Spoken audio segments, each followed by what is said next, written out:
Hey guys, welcome back to the channel. I hope you're all doing great. Today is Sunday Tag Team Arena Reset. So I know a lot of people say they don't like Tag Team Arena, and I completely understand because to be honest, it's quite the drag. It's just Classic Arena times 3. You jump in and it takes forever. But when I do Tag Team Arena videos, they seem to be received pretty well. So something I'm considering starting, and I definitely want your guys' feedback, so leave it in the comment section below on two things. One, would you like to see Tag Team Arena series each week, trying out different team comps, so like different team setups in other words? And number two, what team do you use currently or have used recently that you're really liking? Now, I don't want to see any Arbiter, Kymar, Ramen 2 Trunda stuff because that's cool, but it's not really unique. I really want to start seeing some teams that are more unique. So Tag Team Arena, in my opinion, is the perfect place to do this because Classic Arena, you get a lot of times where it's just teams like this, where it's like level 58, we're almost in Platinum Arena. It's like, why is this guy all the way up here? I'm kind of surprised he is, to be honest. I mean, he's at, what, 48, 20 points, so he's in Platinum Arena almost with these champions.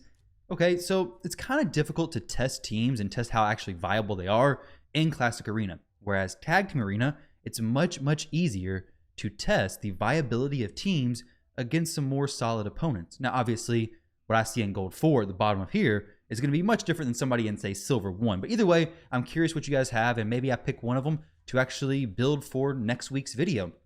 When you do list your champions, include maybe like the gear set they're wearing or like the speed they're at. One or the other, whichever one's more important. I can probably try to figure it out from there, but I would like to try some new. So this week, I've got 2 new teams, okay? So we're going to try to go through this list, fight a few teams, and I'll show you guys the builds. But the first new team that I have is this Mithrala, Uko, Valkyrie, and Hefrak team. And then the last one is this one at the very bottom, which I'm actually really liking, and I think it has some pretty interesting effects. The very top team is called Brainless. That team, you just throw it in there and you get wins, okay? My defense is getting wrecked. I was sitting in Platinum Arena. I don't think it's my current defense, but that team I think is going to be pretty interesting. I'm liking the way it's working so far, but either way, let's go ahead and jump in here. So the first team we're going against, it has a typical speed team, which to be honest, speed teams nowadays are far worse than they used to be, simply because you typically rely on debuffs. We have debuffs from Kymar as well as Ramen 2, and I have polymorphs on a lot of my champions. So a lot of these debuff teams, they're just not going to work that well. So I'm just going to use this Mithrala team on the top. There's no reason not to. I highly doubt they're going to strip my Mithrala, but possibly, but I really doubt it, to be honest. So the next up, actually, we may go back to that in just a minute, because my Mithrala is Hydra built, so she's 700, almost 800 resistance, so she could get actually debuffs placed on her. We have no polymorphs ahead of her. I just have the extra accuracy. We'll go into that more in details later on. But the second team is going to be pretty tanky, so I should probably use this Rotos team possibly, or this team. Let's go ahead and use this team against that. It's just going to be so tanky and so slow with the Rotos team if I do that. However, this bottom team is going to be terrible for Cupidus, so we're just using these 3 teams. So since the bottom team is going to be terrible for my Cupidus team, because of Mortu Macabre and my chance of proccing his Peril ability, we're going to keep Cupidus away from that. This team can work pretty well against most of these. My Mithrala team should work pretty well against all of these. Not so much the Mortu because of the strips and stuff. And the second team, maybe we just do this. Rotos is going to take a long time against Death Knight, but hey, maybe perfectly fine. Maybe we just use Georgeid at the bottom, honestly.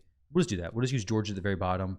He'll do the AoE ability, hit pretty hard, so we'll try it out. I mean, that bottom spot, you can put in other damage dealers. I have Rotos there because Rotos gets the cleanse from Sifi from her passive, but as far as the other mechanics of that team, Rotos works amazing for us. So the first team here, it should just be click and just go right through. It shouldn't be a problem whatsoever. We have Cupidus counterattacking every single time an AoE ability hits him. I have him in Stone Skin gear, so he's not really doing the most damage that he could be doing, but he's doing okay damage. Now, I'm going to try not to explain a ton of these fights going through them, but I also need to know what you guys like. Do you like the more in-depth explanations, or would you rather just see a bunch of fights going on? This is unfortunate. I'm going to go ahead and cleanse everybody. I don't like the Hex. The Hex from Mithrala is pretty terrible. My idea for this team is basically Uko does his A2, strips, places black buffs, and then Mithrala comes in with her A2 ability, places Hex, and then hopefully they don't cleanse it. This isn't the best team to take it against, but just still trying to test it out, still trying to work it out. I do have my Uko in stun gear. That's pretty cool. He does land those stuns pretty often, so it's pretty neat whenever that does happen. Unfortunately, he is dead, so the first match is not off to a great start, to say the least. But hey, win some, lose some. I'm not going to try to keep in only the victory, so we'll just go ahead and skip this one.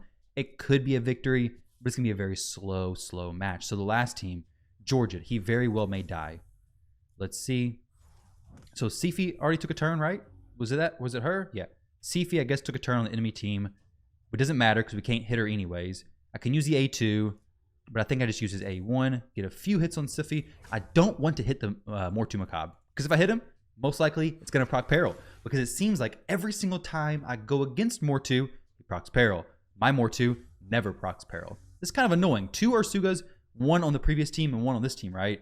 Ursuga is an annoying champion, especially nowadays where you don't really run debuffs. So we can kill Ultimate Death Knight now since he has no reaction. Just kidding. We can't actually kill him. We can get pretty close to killing him. Still just waiting. But Georgeid, he ignores the Stone Skin. So that's pretty nice. Ignore Stone Skin, all that kind of stuff. It's going to take a little while. But once we start having these Stone Skins fall off these champions, we can use Georgeid, use his A2 ability, maybe able to kill a few champions. There we go. Killed 1. And now if Mortu uses that Peril ability, he's not going to kill Georgeid anyways. Because Georgeid is being, well, 1, protected by Ultimate Death Knight, but 2, has Unkillable on himself. So it's a perfect little synergy. We have no res on the enemy team anymore. Sifi's dead, so it should be a pretty smooth ride from here. Let's go ahead and get the cleanse. I really want to just kill this Mortu. He's the only person I'm really worried about, but I don't think I can one-shot him. I do think, however, if he proc Peril and I kill Ursuga, then he's just going to hit my Ultimate Death Knight with the first hit. The second hit will kill Georgeid, assuming he's targeting Georgeid. So I have to just YOLO it. Doesn't even matter because it's all going back to Ultimate Death Knight anyways, apparently. So here we go. Let's see. Hopefully, is there block buffs on Mortu? Doesn't matter because we can't target anybody else. Ultimate Death Knight makes me, I always forget that. I always forget that you can't, doesn't matter who you target. It's going to go back to Ultimate Death Knight anyways, right? I'm sitting here using him. I'm literally using the champion and forgetting how he is used. What kind of craziness is that? Now, he does target whoever you want if he has multiple hits on whatever ability you're using, or if you use an ally attack skill. So Cardiel, Ferrican the Fat, all those champions, you can kind of get around Ultimate Death Knight's annoyingness, more or less. So here we go. Hopefully, he procs Peril. Doesn't matter because we have Unkillable now. Let's go ahead and speed it up a little bit. Turn on auto. We'll target the Mortu this time. Really doesn't matter, actually, who we target. Let's go ahead and kill the Mortu and the Ultimate Death Knight in one hit. Nope, we didn't get it there. Unfortunately, I was hoping that we got a few more hits on Ultimate Death Knight. But hey, there we go. Finished out that match, 3 minutes and 41 seconds. Not the best start. We did lose that second one, but not terrible either. Let's go ahead and find the next team. We'll do a few of these. So the bottom team, when it has Rotos in it, check this out. So we have Rotos. We have the cleanse from Sifi automatically from her passive, so Rotos is never going to get debuffed, and if he does, it's not going to stick. We have Elva, who can cleanse, but more importantly, pretty interesting, okay? So she brings the passive that heals each ally by 10% of their max HP at the start of their turn, and Sifi also heals each ally by 10% of their HP at the start of their turn. So I have Sifi healing by 10%, Elva healing by 10%, Ultimate Death Knight placing the continuous heal, so if you don't kill these champions pretty quick, they're going to stay alive. We have single target reses from Sifi as well as Elva. We have Rotos, who can't take more than 50% damage from one hit anyways, so it's a pretty nasty team in my opinion. This setup, let's go ahead and do... The second team has 2 AoE abilities, Mithrala and Wither. The rest is single target, so not great. We are strong affinity on a lot of those champions, so this can work well, but this works better on this top team, I think. This one works well against, it does fine against this team right here, and this bottom one works well also. I mean, it should be okay. This bottom one's probably the worst matchup because we have Rotos going against Trunda, which Trunda is a pretty good counter to Rotos, but we should be okay. So here we go. We have some decent protection. We have some pretty good shields. I have Elva in a bolster set, so we have a shield based on about 100,000 HP, so about a 30,000 HP shield. So we should be okay. Should be. May not be. And if we're not, we'll just res. Not a big deal whatsoever, right?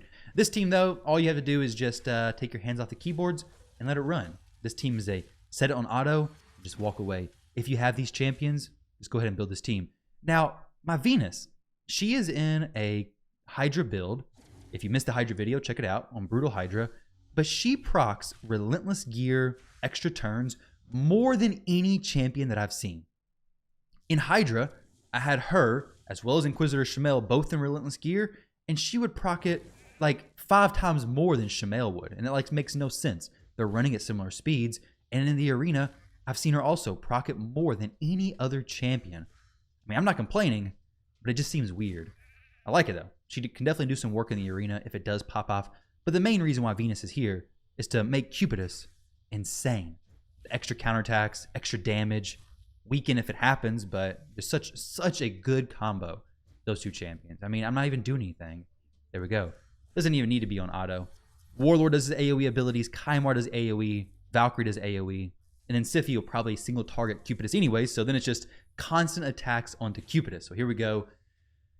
Pretty fun team, but I imagine if you have these two champions, you're probably already using it. It is more difficult if you don't have Necrit. Now this team, now we can actually see the setup. So here we go. We have Uko, Mighty Uko better yet, doing this A2 ability. He is in stun set. Hopefully we don't get polymorphed. That is a risk we're running.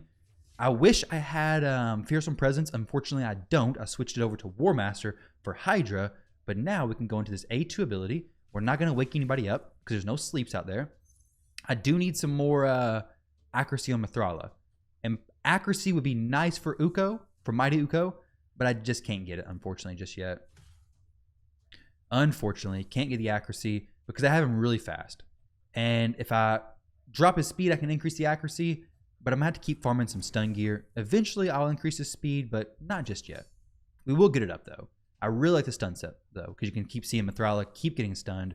So nice. There we go. Polymorph on the Ultimate Death Knight. Gotta watch those debuffs. Debuffs are just, they're just unfortunate. Polymorph is very annoying, though, to be honest. Like, I don't really know if it's a good thing to add. It definitely slows up a lot of these arena matches because you can't just debuff people and work through it. A lot of your damage is just coming from champions who ignore defense, ignore shield, and all that kind of stuff. It's just very weird. Or you play the RNG match. I don't know. It just, let me know what you think. I'm not a huge fan of it. It's kind of fun because it makes your teams work better, but it's not fun when you're the one getting cheaped, right? There we go. Rhodos got cleansed. If Sifi wasn't in Stoneskin, she may have gotten stripped, or may have gotten block passives and not been able to cleanse Rhodos, which is why my Elva is here also, so she can cleanse that if that does happen. Not a huge deal. So here, we can jump into the bait of Hefrak, or we can just wait till the next turn. I mean, they're both in Stoneskin.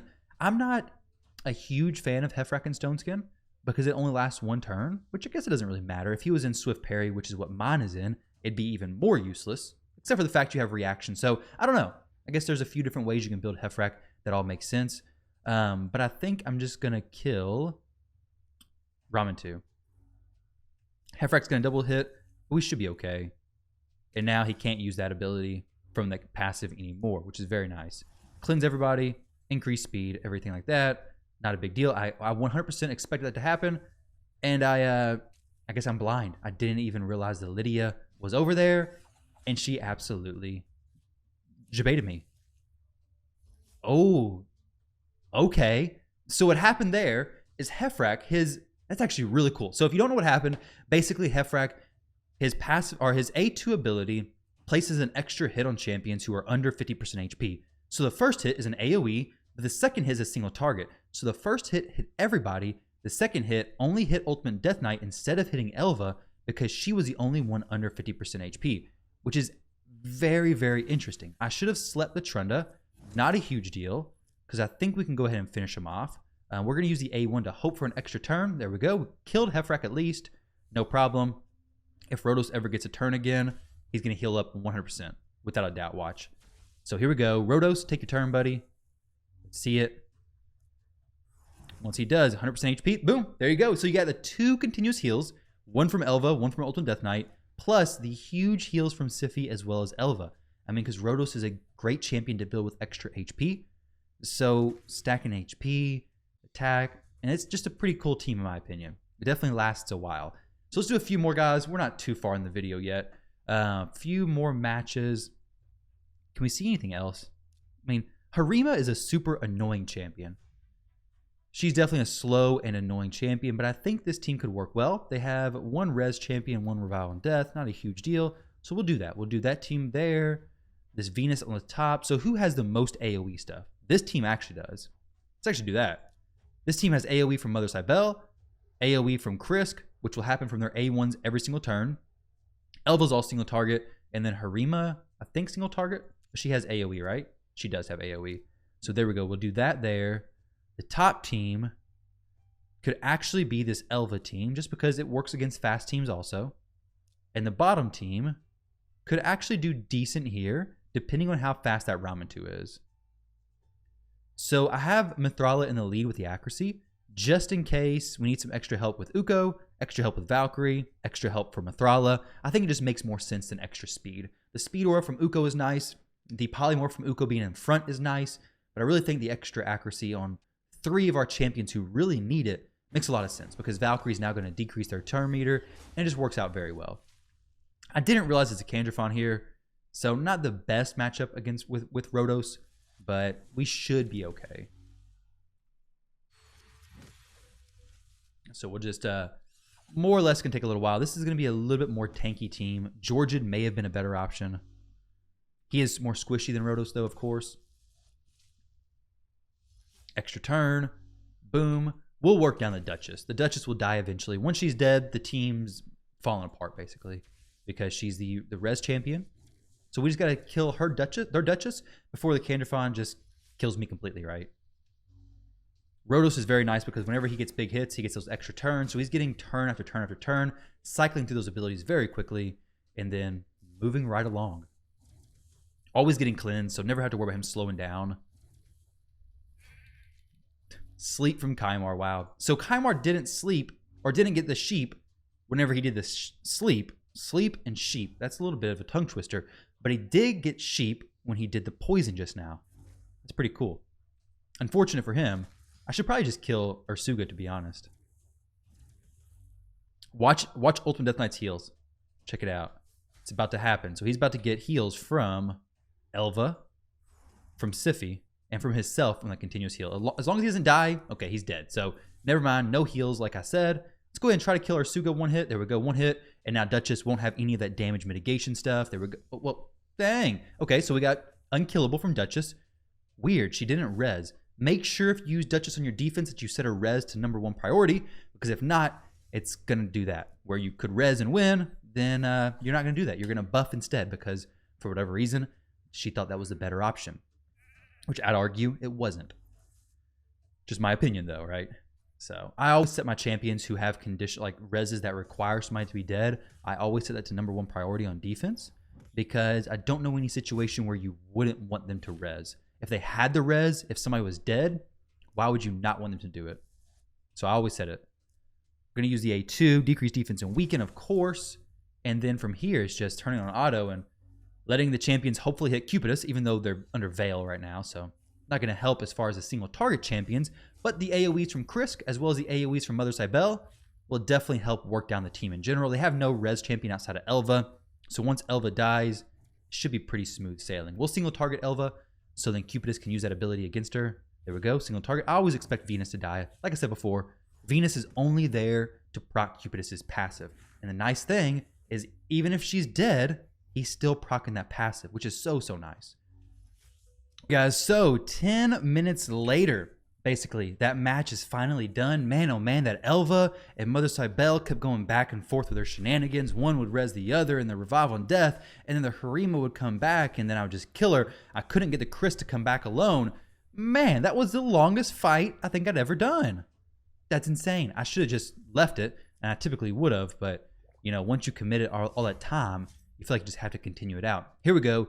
This is the perfect setup. We have Duchess stunned as well as Mithrala. We have Kandrafon and Ramantu under the Hex. So, needless to say, they're not going to be doing very much. I mean, they got wiped pretty quickly. There we go. So, the first match took like a minute. The second match took forever. 24 minutes? My gosh, dude. So, the second team was super annoying because of 2 champions. Elva and Mother Cybele. Mother Cybele was in protection gear. Elva, not really sure what she was in. But look at that healing. 1.1 million healing. I did 2 million damage to my Cupidus. Now, I'm going to be honest. If my Cupidus would hit harder, that would have been fine. But the weak affinity on Elva was causing him a ton of trouble. 1.1 million damage healed from Mother Cybele, 1.7 from Elva, and then Krisk did nothing, and Harima did a lot too. That is insanity. All right, guys. So with that said, we're going to do one more match to finish it all off. Try to get some higher ranked opponents. Who can we find that's the highest ranked opponent currently, and can we handle it? Let's see. So I'm 1230 right now, 1362. We have 1422. Anybody higher than 1422? Does not look like it. So here we go. 1422. So this top team is a Venus Cupidus for sure. We have AoE from Kymar, AoE from Warlord, and AoE from Ithos, plus an AoE from Arbiter. The second team is going to be obviously Hefrak team. So I think we just do my Hefrak counter. I mean, the Necrit's going to be protecting Hefrak, but I think we're okay. We have a res. They have a res. We have a strong affinity versus Duchess. So we should be okay. And this bottom team, we can hopefully be faster than, but if we're not, Leoris won't one-shot me. So, and if he does, we have 2 single target res champions, so we can get back and res before Lydia blocks it. So maybe we 3-0, but I got a feeling we 2-1. I'm going to guess. The first one should be a win, unless they strip my Cupidus, and then we just get destroyed. But yeah, speed teams, especially against Venus Cupidus, I mean, it's difficult. Like, if you're running a team like this, somebody has Venus Cupidus, they're going to counter one of your teams. One of your teams are going to have a lot of AoE champions, and that's really just how the cookie crumbles. The second team, let's see how this plays out. Okay, so they're pretty slow. Probably some polymorphs. Probably going to polymorph my Uko. Didn't. A2 and Mithrala. It's going to be basically useless except for the fact we're going to increase defense and increase attack. That's pretty nice. Plus, we do get the Hex, but it's probably not going to do anything simply because Mithrala is going to cleanse, right, on their team. Unless she opens with the A2. Okay, so you're opening with the A3. Not a huge deal, though. Okay, that's a little bit bigger deal now that we're actually dying. But we can bring him back to life, no problem. And then hopefully somebody else dies before our Hefrak dies once again. Here we go. Bring him back with block damage this time. We don't really need the cleanse. Then again, they don't really have anything we're worried about. Well, I take that back. They have the Hex that's literally coming out this turn. Should have saved the cleanse for that. There we go. Hex on literally everybody. So, yeah, that was completely a mistake. I thought they had nobody placing debuffs that I really cared about, and they definitely do. They 100% do with that Mithrala. So there we go. We got petrified. That's just unfortunate. That was bad strategizing on my part. So here we go. Last match. Let's see how this works out. The Leo's going to hit hard. Opens with his A2. So he could have killed my Rhodos, but he didn't, thankfully. I think we just killed the Valkyrie, but we have the A3 from Rhodos. So yeah, Leo's already taken his turn. There's no reason not to kill Leo. And then Valkyrie, hopefully she dies. She doesn't. Not a huge deal, though, because like I said, this team has crazy sustainability. Watch Elva. There we go. Elva's back up to 70% HP. No problem. It's so much healing on this team. I didn't realize Elva was actually as decent in the arena as I'm thinking she is now. Especially after seeing that Mother Cybele and Elva team together. I'm thinking that she's even better. Super annoying, to say the least. So, just got to work back to Rhodos' A3. Once we get there, we should be perfectly fine. We'll just sleep the Lysandra, and then kill the Valkyrie, and then kill the Lydia. No reason to try to wake up Lysandra, right? Turn on auto, and we should be good to go. So we got 2 out of the 3 matches we won. The second one could have been definitely played better. I do need to increase my accuracy on my champions. Like, let me go show you guys my builds, okay? So we'll back out of here. There we go. That was the last match, actually. Perfect. So as far as the builds go on my champions, we currently have Valkyrie and Savage and just damage dealing gear. We have some decent accuracy on her. Mainly just focus on damage. As far as her masteries go, let's actually make it bigger, okay? So masteries are there. Duchess is currently these masteries. Bolster set, relatively slow, but I used to have her slower. I changed her speeds because of needing her in my Doom Tower runs. Polymorph on her. We have Mithrala, masteries. She has War Master. She's for Hydra. As far as the artifacts go, she's just fast and good accuracy / resistance. Needs more accuracy for sure. We have Necrit, who is in a bolster set, very slow. His masteries look like this. Bolster. There we go. Necrit. We have Sifi, who's very slow also. 164 speed, really just there to make sure Rotos doesn't get debuffed. Also benefit from the reaction. I kind of need to get rid of Timely Intervention because Timely Intervention kind of counteracts her being slow. If somebody gets low in HP, she's going to boost. So I don't know how I feel about that. My Venus, she's just in my Hydra gear, 240 speed. So Hydra stuff could have more accuracy, but not bad. We have War Master. The Smite adds some extra damage every now and then, which is pretty cool. Ultimate Death Knight. Not really sure why he's in War Master. I don't use him in Hydra anymore. I did at one point. May have to change that here soon. He needs his boots upgraded as well. So he's not in the best build, but he gets the job done. Very, very slow. If I could make it 0 speed, I would. Doesn't need speed, just there to soak the damage.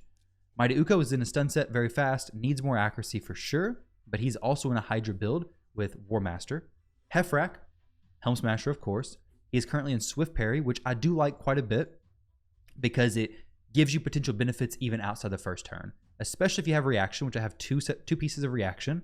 Having Stone Skin wouldn't really do much for him because Stone Skin's protecting him from debuffs, which I guess is the extra benefit, whereas the reaction is going to protect him from a lot of those hits. So I personally like Swift Parry.